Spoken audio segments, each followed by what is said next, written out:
Welcome back to the Mental Plateau podcast. My name is Shreyas Girotra, and I'm a rising junior at Hinsdale Central High School.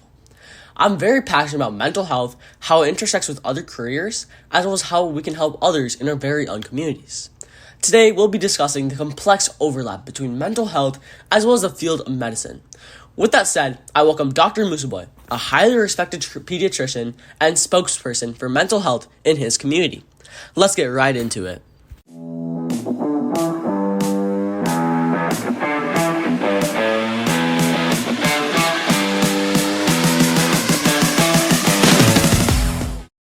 Could you introduce yourself, Dr. Moosabhoy?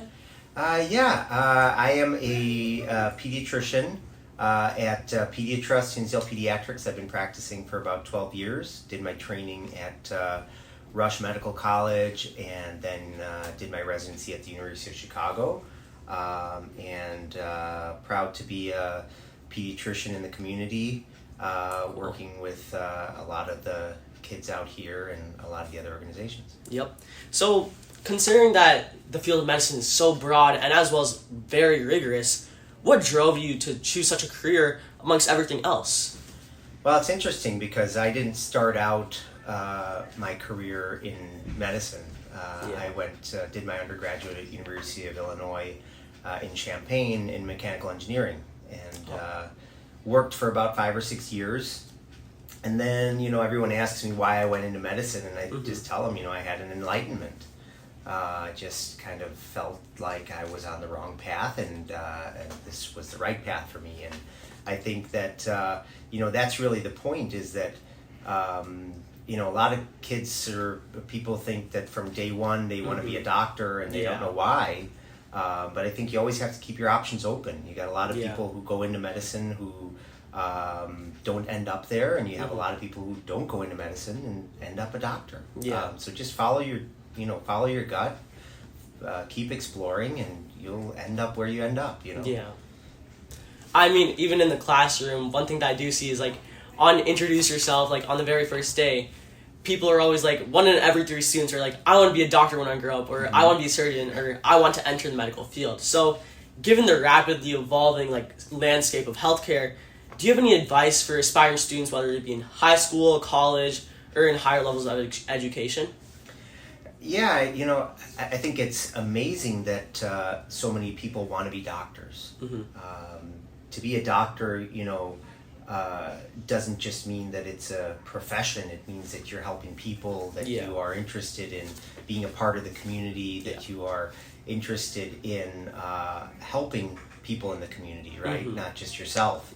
And so that's amazing that so many kids want to be doctors, but I always feel that it's important to continue to explore. So, one of the things that I love to do is bring in high school students to shadow in the office, because I think they get a great experience of seeing what it's like to be a doctor. It's not all fun and games. It's not all glitz and glamour, right? There's a lot of other things that you deal with, and it's a tough life.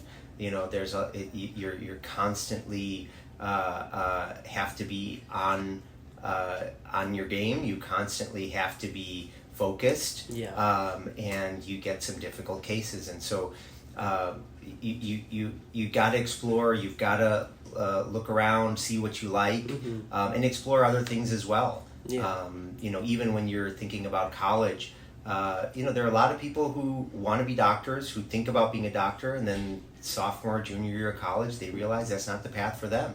And so keep your options open. Think about what other things you might be interested in as well, as you're going down that path. And that change of decision is always okay. I mean, a lot of students, from what I've seen or what I've read, have always changed from just being a pre-med kid to somewhat changing to biomedical engineering, just for the fact of safety. I mean, that's with the consideration that some people aren't sure if they can put that commitment for 8 years and then residency and so on. So balancing a medical career obviously can be very tough. How does you as a person manage self-care, and how do you maintain good mental health amidst the pressures of your profession? Well, it's hard. The pressures are there. There's a lot of kids in need right now, especially. We have a responsibility as pediatricians or as doctors to support the community. So when I get more and more kids with mental health concerns, I need to take care of them.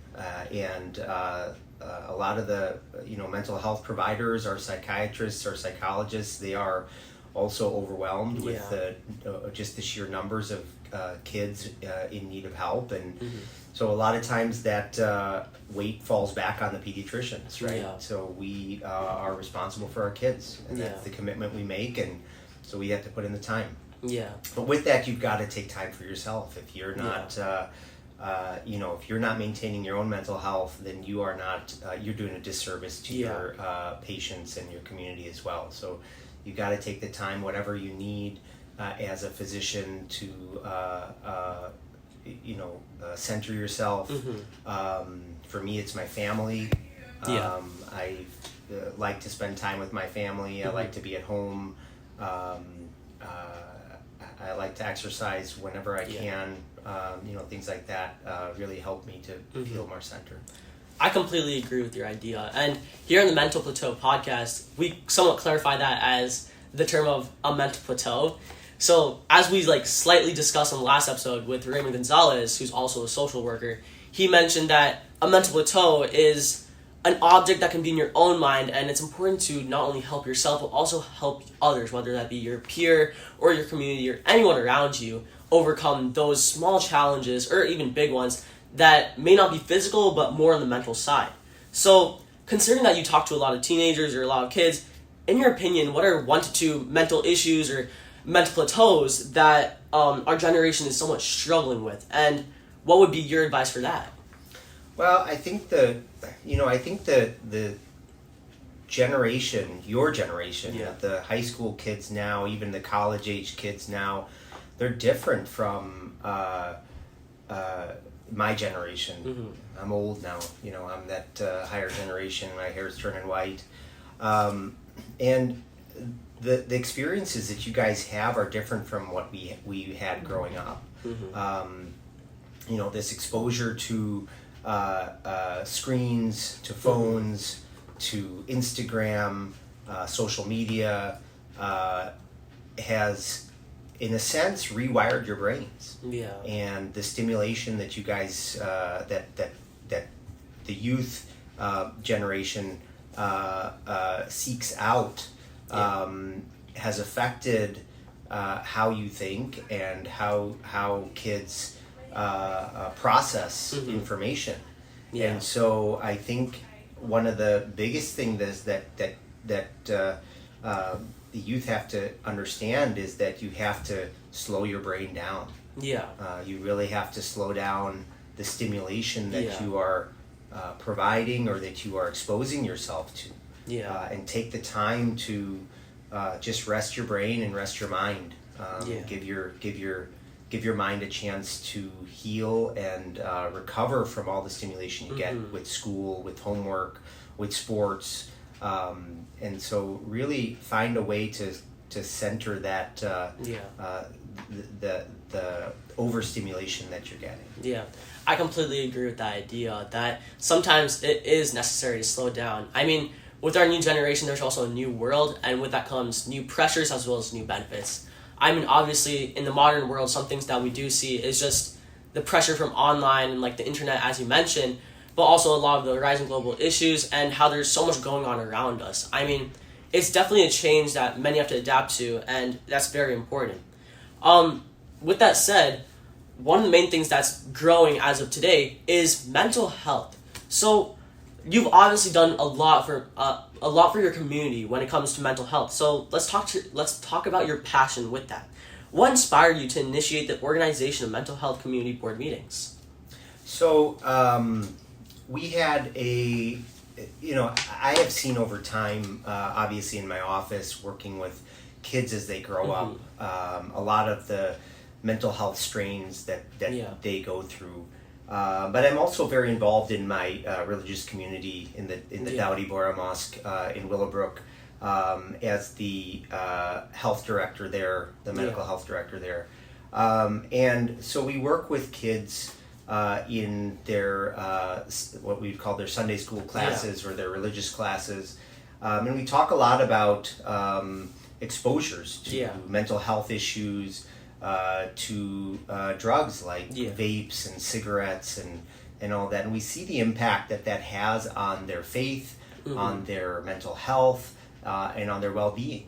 And so what we realized is that the community is so important in support of our youth, and that spreads farther than just school.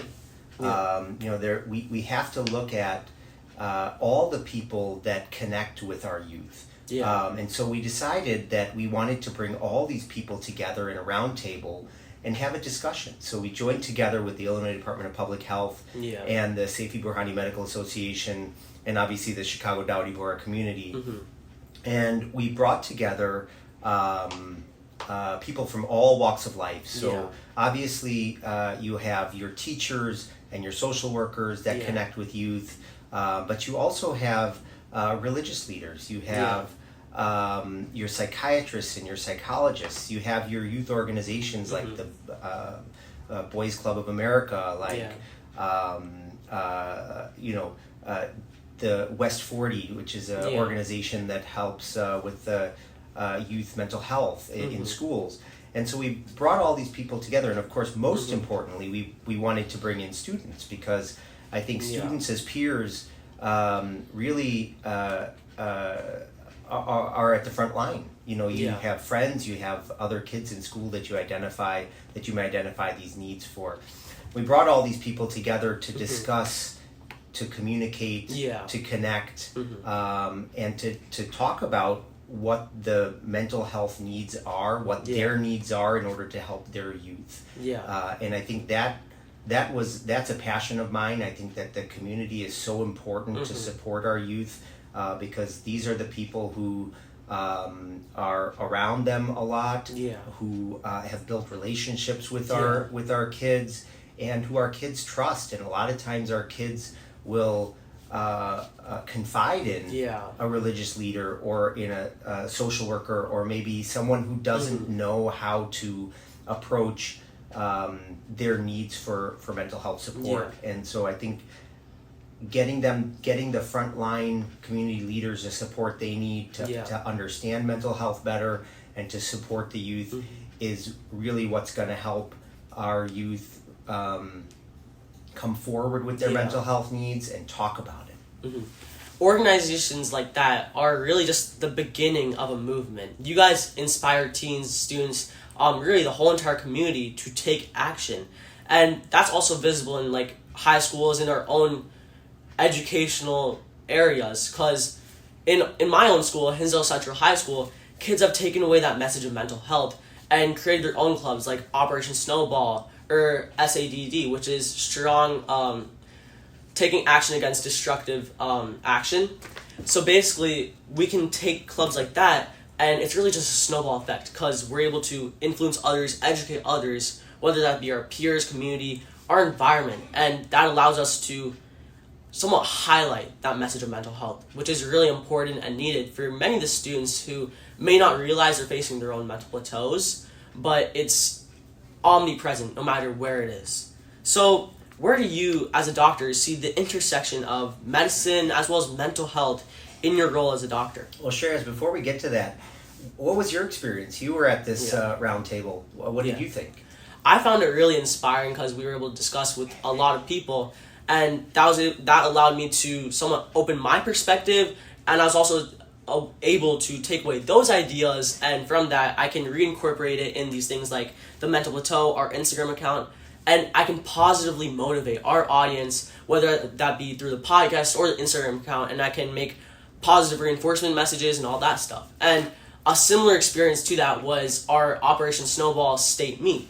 We were able to see speakers from like all parts of Illinois, the Midwest, and they talked to us about the big issues that a lot of people are facing today. And one thing that really struck to me was there was a speaker from IUPUI who had lost his son due to misuse with fentanyl.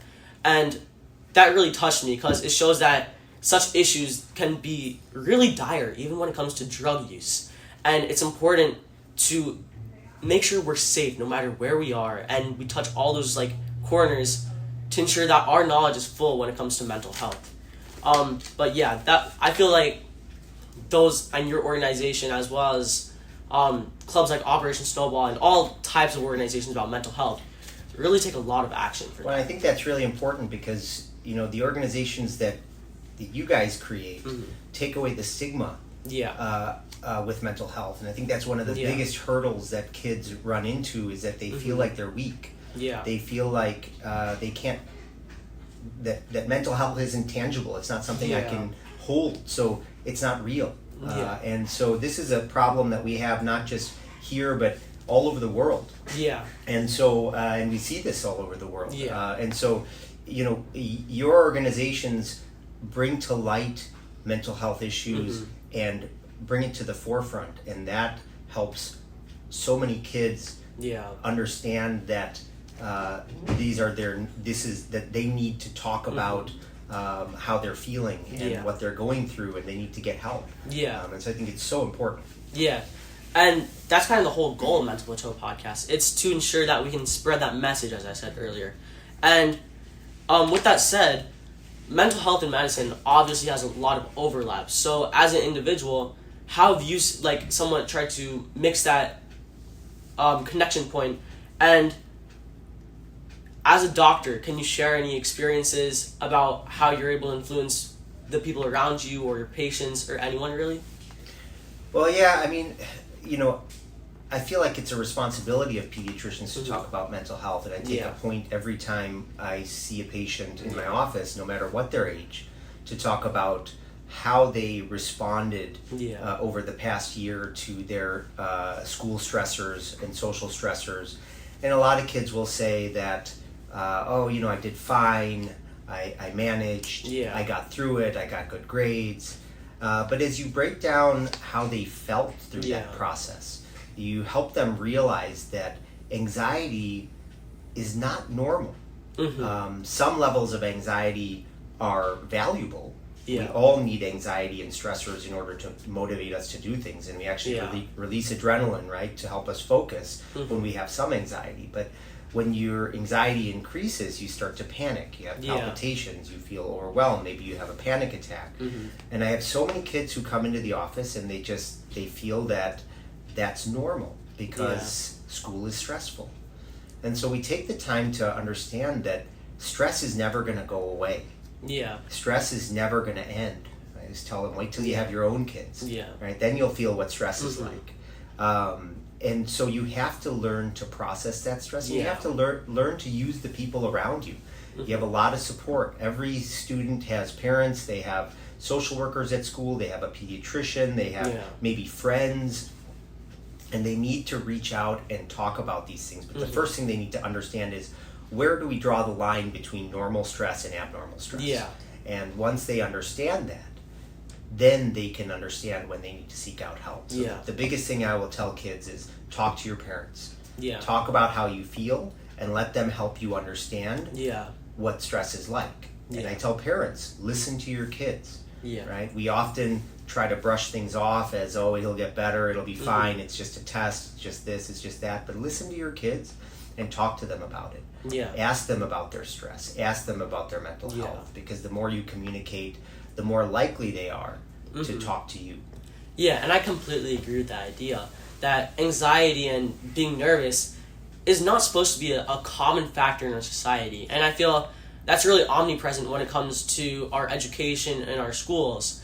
I mean, with the rising academic environment and the intensity of that, a lot of students are feeling pressure to take more and more hard classes, and there's really been a lot of action being taken around that. Students need to make sure that they realize that it's important to focus on ourselves more than our education, because if we don't have a strong foundation, then we can't really grow from that.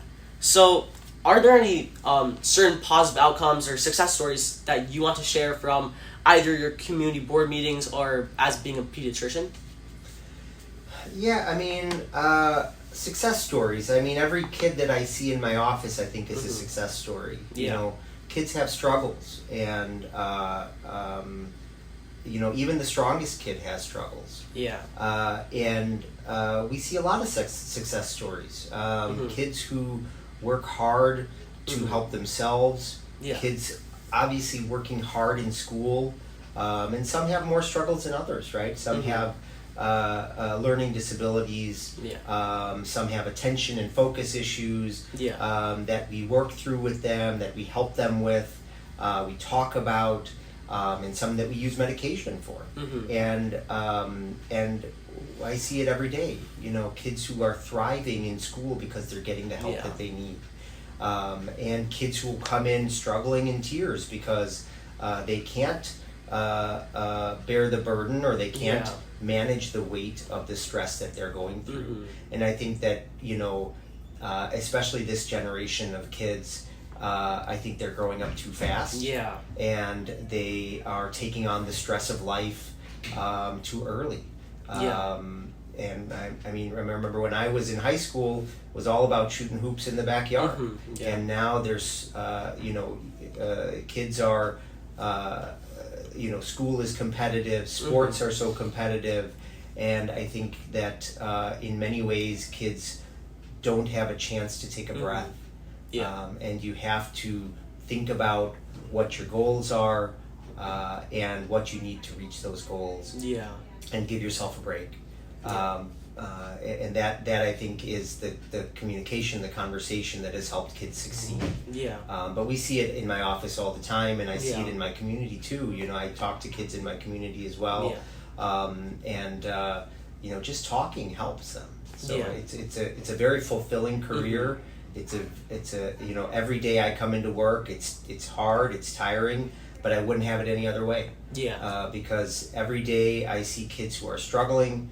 But every day I see kids who I've had the opportunity to help, and I've had, I feel like it is something that is a blessing for me.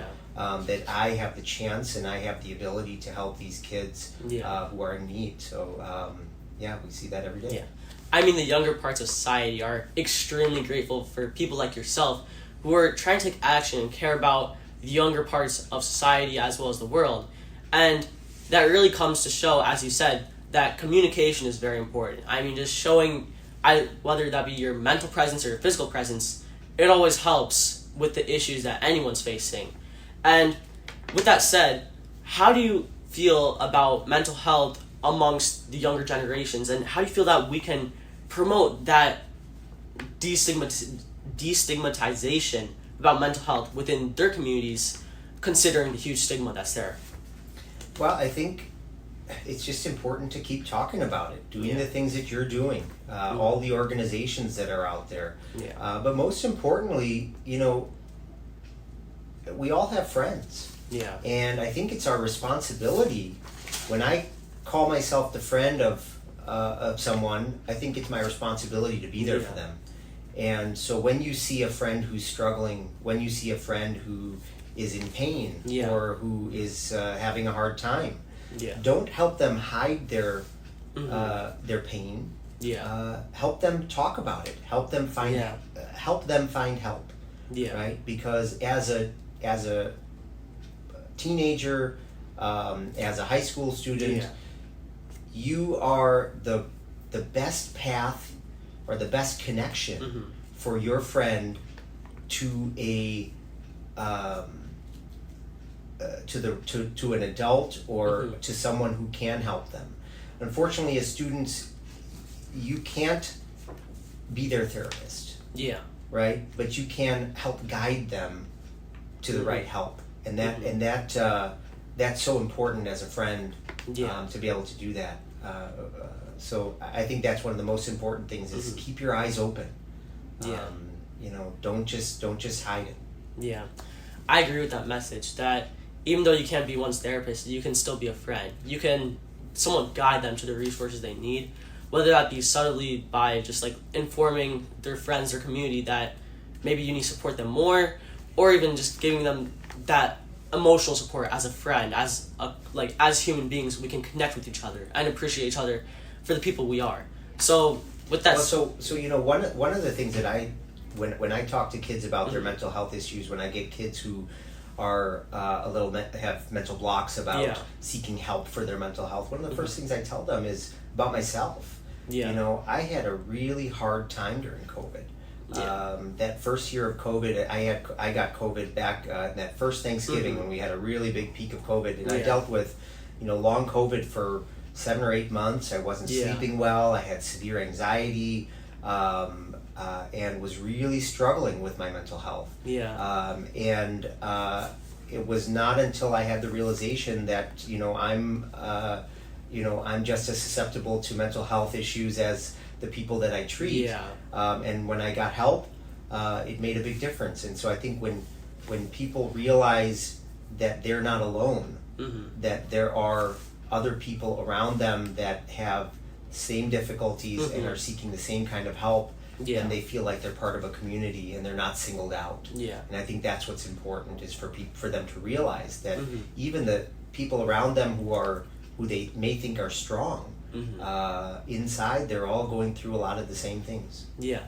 And I feel that COVID pandemic came as somewhat of a blessing in disguise, because it allowed us to form stronger bonds with the people around us. And before 2020, I don't feel like there's much talk about mental health, but having that time to focus on ourselves is really what brought it all to light. So I feel that was obviously a major part for the community mental health, and ensuring that we were somewhat highlighted amongst all the community, amongst all the adults during such scary times of the pandemic. It's hard to look at the silver linings of COVID. I mean, COVID, there was so much loss and so much pain that came from COVID. But there are a lot of things that we learn from the problems that we run into. You tell you tell parents all the time, right? Your kids have to fail to learn. And we went through as a community a lot of hardship during COVID, but we learned to come together and to support each other. And I just hope we don't forget that.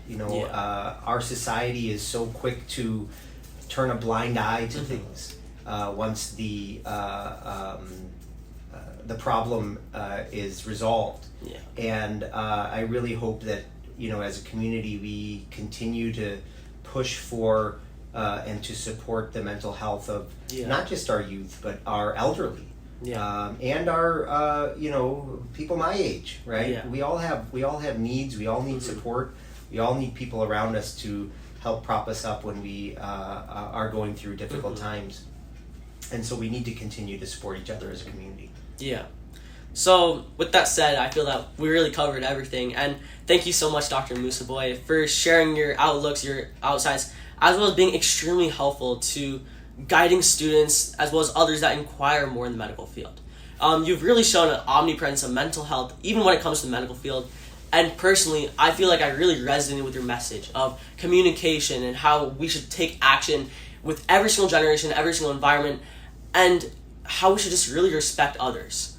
And I hope that others are also able to take away that same message, despite that be our environment, our peers, our students, our friends, anyone really, and even listeners. And thanks so much for listening in today's episode of Mental Plateau. And remember to be healthy as a whole, because mental wellness plays a role. Thank you.